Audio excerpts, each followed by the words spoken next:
Oraba para que no venga el picazón que es eso. Por lo menos yo veo caras nuevas y me alegro mucho. Bienvenidos a aquellos que yo no los conozco. Bueno, por la cara del hermano de Facundo. ¿Eh? Bienvenidos, que el Señor te bendiga. Igualmente, muchas gracias por estar. Y bueno, qué hermoso que podamos compartir esta palabra de Dios. Ya tuvimos una primera parte maravillosa de que Pedro nos explicaba del suceso más maravilloso, ¿no? La resurrección. Tenemos un Dios vivo. Por eso estamos acá, ¿no? Por eso tiene sentido la vida. Yo voy a seguir con Hechos.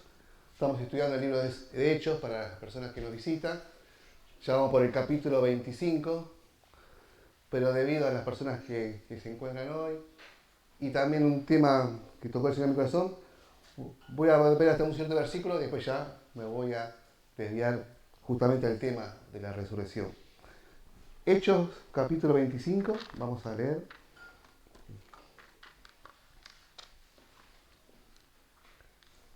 Es un libro emocionante, pero que muchas veces se repiten muchas cosas que no se cansaban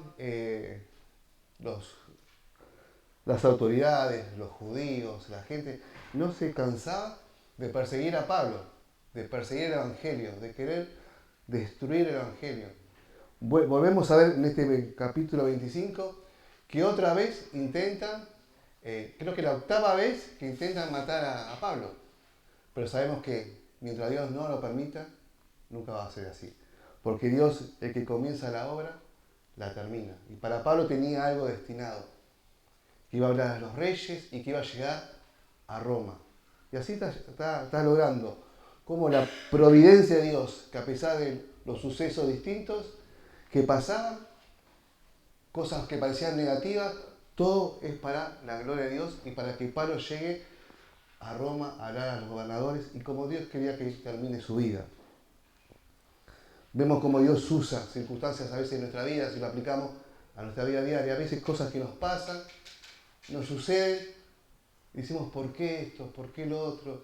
Y seguimos, y después nos damos cuenta que todo lo que fue sucediendo, Dios preparó para algo mejor, para nuestro crecimiento, para nuestra madurez, para nuestro crecimiento espiritual. Hechos capítulo 25. Dice, 3 días después de que Festo llegó a Cesarea para asumir sus nuevas funciones, partió hacia Jerusalén, donde los sacerdotes principales y otros líderes judíos se reunieron con él y le presentaron sus acusaciones contra Pablo. Para hacer un contexto rápido, acá vemos un cambio de autoridad. Se fue Félix del puesto, dice 3 días después de que Festo llegó a Cesarea para asumir sus nuevas funciones, ya vinieron a Jerusalén los judíos, unas personas, ¿para qué? Para acusar a Pablo. Ni lo dejaron llegar y ya estaban acusándolo la nueva autoridad. ¿No? ¿Te imaginas? Enseguida, no quisieron perder tiempo. Dice, acá por eso vemos que en primer lugar, cambio de autoridad. Sale Félix, entra Festo. Parece un partido de fútbol, ¿no? Pero Félix y Festo no eran jugadores, eran gobernadores, eran principales autoridades. Y apenas entró Festo, ya vinieron la persecución. Festo, queremos hablar con vos. Y empezaron a hablar mal de Pablo. Vamos a ver acá, dice, acusaciones contra Pablo. Le pidieron a Festo que le hicieran el favor de trasladar a Pablo a Jerusalén, ya que tenían pensado tenderle una emboscada y matarlo por el camino.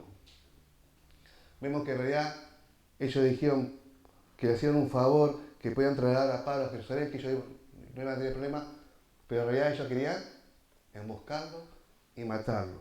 Por eso que vemos acá, yo puse versículo 1 y 3, el odio no descansa, ¿no? Apenas llegó Festo, los judíos ya reactivaron la acusación. Y cuando algo sabemos que es de Dios, ¿no? Siempre el enemigo está inquieto. No era justicia lo que querían hacer ellos. Realmente querían matar, ¿no? Matar a Pablo. Pero Festo, versículo 4, respondió que Pablo estaba en Cesarea y que pronto él mismo iba a regresar allí. Así que le dijo, algunos de ustedes que tengan autoridad pueden volver conmigo, Si Pablo ha hecho algo malo, entonces podrá presentar sus acusaciones. Unos 8 o 10 días después, Festo regresó a Cesarea y al día siguiente tomó su lugar en la corte y ordenó que trajeran a Pablo. Cuando Pablo llegó, los líderes judíos de Jerusalén le rodearon e hicieron muchas acusaciones graves que no podían probar. Nos hace acordar mucho a Jesús, ¿no?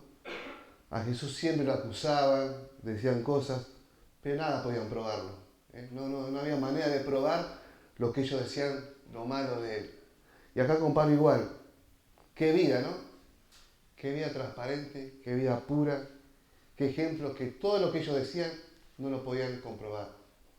Me hace acordar también a Daniel. A Daniel no tenía con qué darle. Dice, vamos a observarlo, a ver qué hace. Y imagínate que le habían puesto una cámara y sin embargo nada encontraba en su vida malo. Porque Daniel había propuesto en su corazón no contaminarse, agradar a su Dios. Y acá no lo podían comprobar en nada. Versículo 8. Pablo negó los cargos. No soy yo culpable de ningún delito contra las leyes judías, ni contra el templo, ni contra los gobernantes romanos, dijo. Entonces Festo, queriendo complacer a los judíos, le preguntó, ¿estás dispuesto a ir a Jerusalén y ser juzgado ante mí allá? Pero Pablo contestó, no, esta es la corte oficial romana, por lo tanto debo ser juzgado aquí mismo. Usted sabe muy bien que no soy culpable de hacer daño a los judíos. Si he hecho algo digno de muerte, no me niego a morir, pero si soy inocente, nadie tiene el derecho de entregarme a estos hombres para que me maten. Apelo a César. Festo consultó con sus consejeros y después respondió, muy bien, has apelado al César y al César irás. Unos días más tarde, el rey Agripa llegó con su hermana Berenice a presentar sus respetos a Festo. Durante su visita de varios días, Festo conversó con el rey acerca del caso de Pablo. Aquí hay un prisionero, le dijo, cuyo caso me dejó Félix. Y se iba pasando. Cuando yo estaba en Jerusalén, los sacerdotes principales y los ancianos judíos presentaron cargo en su contra y me pidieron que yo lo condenara. Le hice ver que la ley romana no declara culpable a nadie sin antes tener un justo juicio. El acusado debe tener una oportunidad para confronte a sus acusadores y se defienda.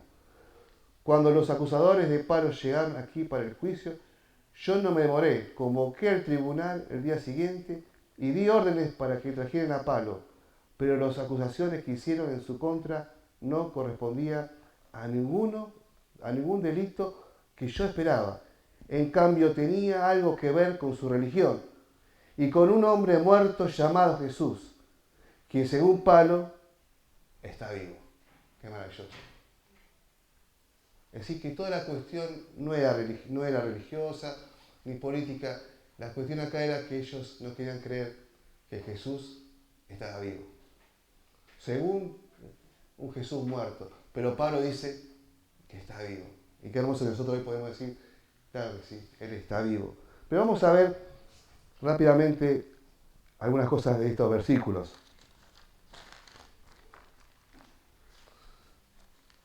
Versículos 4 y 5 vemos que Dios usa a veces, como decíamos aún, las autoridades imperfectas, ¿no? Porque aún Festo, sin ser perfecto, pero Dios lo utilizó, porque cuando lo quisieron emboscar, cuando le dijeron que le den permiso, que ellos lo querían acompañar, Festo pudo responder, dice, no, él va a estar acá en Cesarea, y pronto él mismo iba a regresar allí, así que le dijo, si algunos tienen ustedes autoridad, vengan conmigo y vamos a jugar a Pablo. Como Dios, como decíamos en su providencia, utilizó a Festo para justamente no caer en la emboscada Pablo. Ahí vemos que Dios controla todas las situaciones, ¿no? Tenemos un Dios que controla, que sabe, Él sabe todo. De cuántas cosas Dios nos libra, a veces ni siquiera lo sabemos, porque Él tiene el control de todo. Vemos versículos 6 y 7, acusaciones sin fundamento, ¿verdad? Ahí le acusaban, decían, pero no tenían fundamento algunos. Y yo encontré una frase que decía, la verdad no necesita exageración, pero la mentira sí. Y vemos que ellos mentían y exageraban, y cuando uno queda así, que decía esto, pero no lo podían comprobar. No podían. Entonces ahí vemos acusaciones sin fundamento a Pablo en el versículo 6 y 7. ¿No? Y vemos también en el versículo 8 la firmeza, me encanta, de Pablo. Versículo 8 dice, Pablo negó los cargos. No soy yo culpable de ningún delito contra las leyes judías, ni contra el templo, ni contra el gobierno romano. Las tres cosas que lo acusaban y que lo tenían ahí. Y acá vemos que el Hijo de Dios, siempre yo digo, no tiene que ser pavos, no es un pavo el Hijo de Dios. A veces piensa que los hijos de Dios somos humildes, pero no tontos, decimos nosotros. Pablo, cuando tuvo que ponerse firme, respondió con firmeza y claramente, no he hecho nada contra la ley, ni con el templo, ni con el César. Y eso nos enseña que a veces la fe es activa y el Hijo de Dios se tiene que también defender con la verdad. El que camina en verdad no necesita defenderse, ¿no?, así con gritos, sino con convicción clara, ¿no? Y con una convicción como tenía Pablo, ¿no? Que sabía cómo era su vida y se sabía defender bien. Eso me encanta, tener esa convicción de defender la verdad, de defendernos cuando nos acusan, o quizás cuando acusan a la iglesia o a los hijos de Dios, estar firme, ¿no?, con buena convicción, como Pablo siempre era en su vida. Versículo 9, vemos la presión, podemos decir, política que había. Versículo 9 dice, entonces Festo, queriendo complacer a los judíos, le preguntó, ¿estás dispuesto a ir a Jerusalén y ser juzgado ante mí allá? Esto es muy importante y triste. Entonces Festo, queriendo complacer a los judíos. Muchas veces los gobernadores, como Pilato, por complacer a la multitud, entregaron a Jesús, al Hijo de Dios. A veces qué feo que nosotros podamos caer, que a veces por complacer al mundo vendamos la verdad o tiremos a la basura lo que tanto Dios nos dio, nuestros testimonios. Por no quedar mal, por querer complacer, ¿no?, a la multitud, no hablamos claro. Y acá vemos que Festo no quería quedar mal ni con Félix, que le había dicho, ni con nadie, ni con los judíos, y por querer complacer, sabemos lo terrible, siguió juzgando, siguió con el juicio, siguió equivocado. Que nosotros podamos aprender esta lección, no queremos complacer al mundo. Nosotros lo único que queremos complacer es a Dios, a nuestro Dios maravilloso. Eso tiene que ser nuestra meta, complacer al Señor. Lo que hacemos, si hablamos, si cantamos, si predicamos, lo que hagamos, como estuvimos viendo en las conferencias de parte de Dios, hay que hacerlo con una sola forma, humildad. La humildad. El Señor Jesús también dijo, aprended de mí que soy manso y humilde de corazón. Y Él sí que era humilde. Y era el Hijo de Dios. Y haciendo un paréntesis de esto, también lo recordaba, que estaban ahí todos sus discípulos discutiendo quién quería ser el mayor. Yo quiero ser. Y también estaba la mamá, que por ser mamá, escuchaba, bueno, decía, te pido por mi hijo para que lo pongas a la derecha, que le des un puestito. Y el Señor Jesús lo miraba y decía, no, así no nos manejamos. Así no es mi reino. Y estaban ahí todos, ¿y qué hizo Él en ese momento? El Hijo de Dios, Jesús, se puso la toalla, agarró un lebrillo y se puso a lavar los pies sucios de sus discípulos, mostrando lo importante de ser siervos humildes de corazón. Tomó la iniciativa para que nosotros aprendamos, ¿no? Qué importante, nosotros somos siervos de Dios, como Pablo, y tenemos que estar dispuestos a dar la vida por Él, a jugarnos por Él. Entonces vemos acá cómo Festo, por querer complacer a los judíos, cómo seguramente su vida se perdió para siempre. Vemos también, Festo quiere quedar bien con los judíos. Y yo ponía acá, cuidado con negociar la verdad para caer bien a este mundo o a nuestros compañeros. Tenemos que tener mucho cuidado.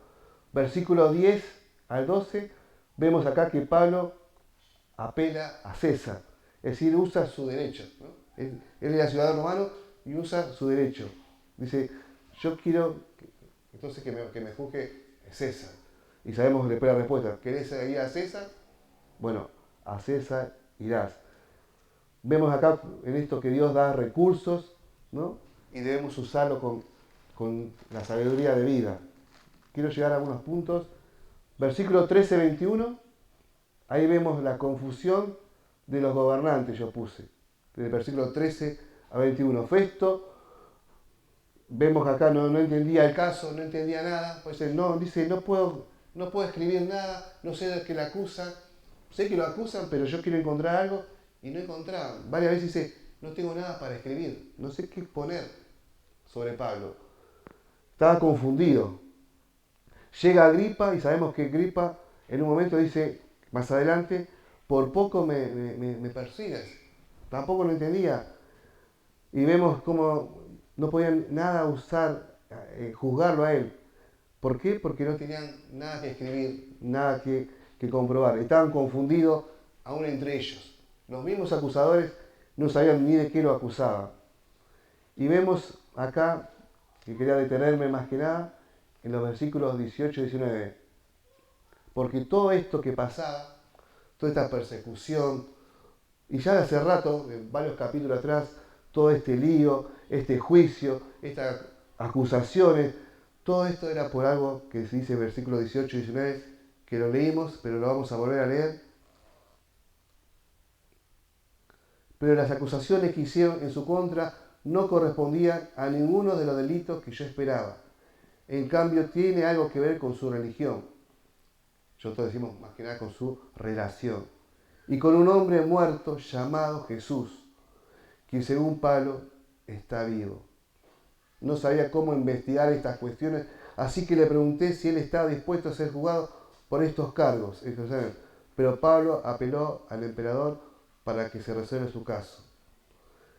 Versículo 22, me gustaría oír personalmente, decía el rey Agripa, a este hombre. Y Festo le respondió, mañana lo oirás. Y esa parte se le voy a dejar para el próximo domingo. Mañana lo oirás, lo que dijo el rey Agripa. Pero me quería detener, todo esto, como decíamos, era porque Pablo decía en su evangelio, en su predicación, que Cristo había resucitado y tenemos un Cristo vivo. Y eso es lo que le molestaba a los judíos, a las personas, a los gobernantes. No podían creer. Y Pablo decía, tenemos a un Dios vivo y verdadero. Era el centro de su mensaje. Era el problema en ese momento. Él era la que hacía la diferencia y hoy sigue siendo igual, ¿no? La diferencia. Cristo vive y vive en nuestros corazones. Para Pablo no era una idea, ni para nosotros, es un hecho. No es Cristo vive, Cristo resucitó, ¿no? Pablo no dice yo creo, ¿no? Sino dice Él vive. Eso es maravilloso, Él vive. Y vemos cómo esta cuestión divide a las personas. Fíjate vos, Festo, en lo que él escuchaba, decía, este está loco. Hay una versión que dice, está loco. ¿Cómo puede decir que Jesús está vivo? Agripa no lo puede entender, en el momento que ya van a ver, le hablaba, no lo puede comprender, por poco, ¿no? Qué lástima, por poco me persigas a ser cristiano, a que yo te crea, Pablo. No lo puede entender. El mundo no lo puede creer. Pero Pablo está totalmente convencido. Él vive. Cristo vive y vive en nuestros corazones. Y vemos cómo también la resurrección transforma la vida. Este hecho transforma la vida. Por eso decía, los discípulos pasaron de estar escondidos, ¿se acuerdan? A salir a predicar sin miedo. Pablo, de ser el mayor, como decimos, perseguidor, al mayor predicador del Evangelio. ¿Por qué? Porque encontró que tenía un Dios vivo y que al que él servía y había perseguido, era un Dios verdadero, vivo en su corazón. Nadie, yo ponía acá, nadie da la vida por una mentira, pero sí uno se juega la vida por una verdad que ha visto. Y Pablo vio de primera mano a Jesús. Y Pablo vio y sabía que Dios había resucitado. Entonces Dios da la vida, se juega por él. nosotros también estamos seguros, ¿verdad? Todos estamos seguros acá que Cristo vive. Entonces debemos jugarnos por la verdad, tener actitudes decididas por el Señor, porque Él vive en nuestro corazón. Tiene que ser el centro de nuestro mensaje, ¿no? Como Pablo. Pablo, el centro del mensaje para mí, el vivir es Cristo y el tener a Cristo es ganancia. Yo prefiero estar con el Señor, pero si tengo que estar acá por usted, pero Cristo, Él siempre amaba a Cristo y ponía en primer lugar al Cristo vivo y resucitado. Lo que antes vivía en la carne, ahora lo vivo por el Hijo, ¿no? Por el Hijo. Y tiene poder hoy, a los que nos visitan, tiene poder hoy esta resurrección, esta vida. Mirá, no es solo que Él resucitó, como a veces decimos, ¿no? Sino que Él vive y vive hoy y quiere vivir hoy en tu corazón. ¿Esto qué significa? Si tenemos un Dios vivo, significa que hoy hay perdón real, que hoy hay victoria sobre el pecado, que hay esperanza, aún en lo imposible, que Cristo quiere transformar tu vida.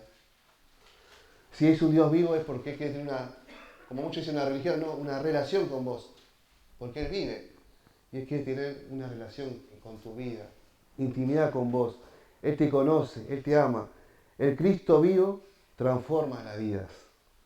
Por eso que la palabra de Dios dice que la palabra de Dios es viva y es eficaz, ¿no? Y penetra. Hay algo que no se puede negar. Cada vez que Jesús resucitó o se le apareció a alguien, nunca más fue igual. No hubo una sola aparición que nos produzca cambio. Y fíjate la palabra de Dios. Fue imposible. Cada vez que el Señor Jesús, después que resucitó, se apareció a alguien y cambió su vida, cambió su corazón, como lo hizo con aquellos dos hombres de Maús, un pasaje hermoso. Ellos iban confundidos, apagados, derrotados, tristes, pero cuando el Señor se le acerca, el Señor resucitado, se le pone al lado, camina con ellos, después que le explicó la palabra de Dios, ellos empezaron a sentir algo en su corazón. A tal punto que cuando se despidió, ellos decían, y se dieron cuenta, porque el Señor le abrió los ojos, dijeron, ¿no ardía nuestro corazón cuando nos hablaba de las Escrituras?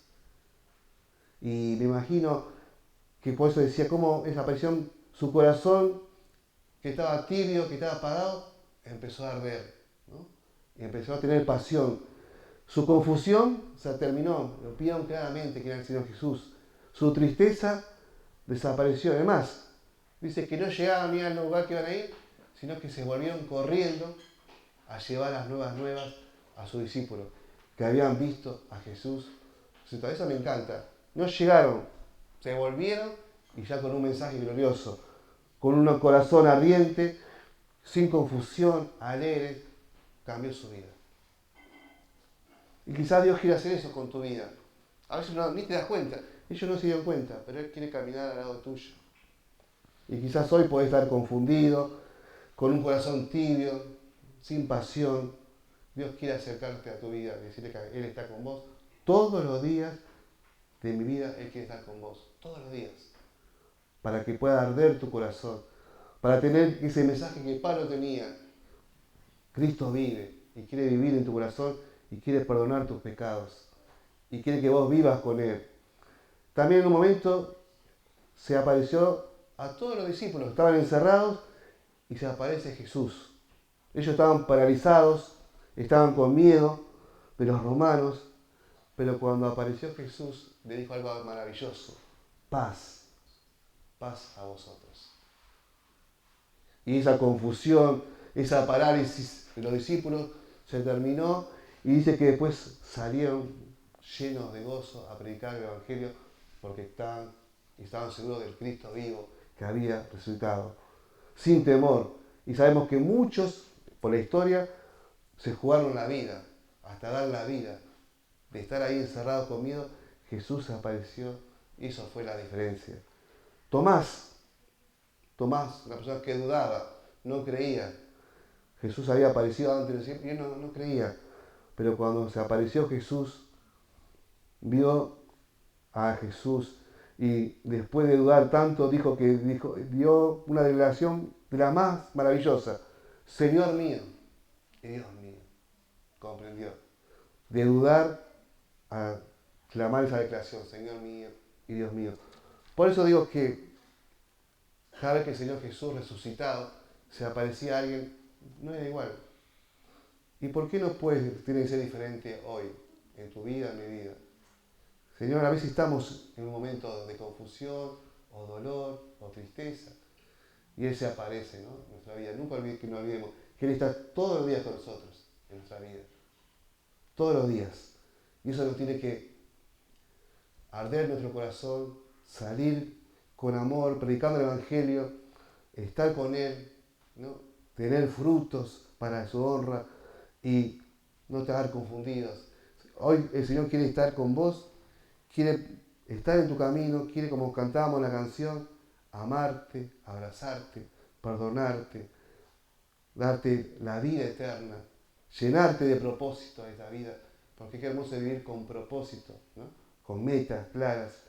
Y si hoy estás acá, no es casualidad, siempre decimos, es porque Dios te trajo y quería que escuches esto, ¿no?, que el Señor está vivo y quiere vivir en tu corazón, en tu vida. Y no importa los problemas que traigas o cómo vengas. Dios, cuando buscaba a la oveja perdida, no le importaba cómo estaba, como no le importó mi vida cuando me encontró.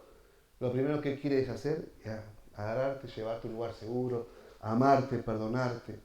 Y después sí, empezar a crecer, ¿no?, a crecer. Ojalá que en este día de la resurrección vos puedas resucitar en el buen sentido que Dios quiere cambiar tu destino. Porque si hoy aceptás a Cristo en tu corazón, si aceptás que Cristo está vivo, la palabra de Dios promete que pasamos de muerte a vida. Eso es maravilloso. Dios puede hacer eso tan maravilloso, perdonar tus pecados, porque ella pagó el precio. Murió en una cruz, derramó su sangre por amor a nosotros. No lo merecíamos, pero Él lo hizo. Y Él quiere entrar en tu vida, entrar en tu corazón, y que vos puedas decirle hoy, Señor, entra en mi vida. Este Dios vivo y verdadero. Y nosotros como hijos de Dios, no olvidarnos que si tenemos un Dios vivo, nunca me olvido, no es porque está Pedro acá, pero me acuerdo, la primera predicación que escuché en Rosario, un texto que dice que Dios tiene todos los recursos. En la mesa del Señor, en el banquete, Él tiene todo para darte. El texto que compartía era, mi Dios pues suplirá todo lo que os falta conforme a su riqueza. Mira vos, nuestro Dios vivo te va a suplir todo lo que te falta. Ahora podemos decir en lo material, en lo espiritual, todo. Pero veas, conforme a qué dice, a sus riquezas. ¿Sabías que es el dueño de todo el mundo, de todo? No hay recursos para Él, Él tiene todos los recursos. Él tiene todos los recursos. Él te puede ayudar en todo. Y eso es para todo. Nuestro Dios nos suple todo lo que nos falta. Y si no tenés lo que pensás que querés tener, es porque no te falta. ¿No? Porque a veces si nos quejamos, es porque no te falta. Pero Señor, si te falta algo, Dios te lo va a dar. Dios te va a suplir. Pero Él no puede dar a alguien si no lo tienes en el corazón, si no sos un hijo de Dios. Por eso que hoy sea un día realmente de resurrección, de vida eterna. Para que quizás aquellos que nos escuchan también por las redes, alguien pueda entregar su corazón, ¿no? Y ese Dios vivo dice que no hay mayor gozo para Él en los cielos que un pecador se arrepienta, que ponga la vida, ¿no?, la vida en las manos de este Dios vivo. Como cantamos, y nuestro futuro está en sus manos. Y la vida vale más y más solo por Él, por ese Dios maravilloso. Vamos a terminar con una oración y que podamos, en este día maravilloso que nos gozamos, que podamos terminar con la mayor fiesta, que un pecador pueda entregar su vida, como nosotros un día lo hicimos, en las manos del Señor vivo, y transformar su corazón.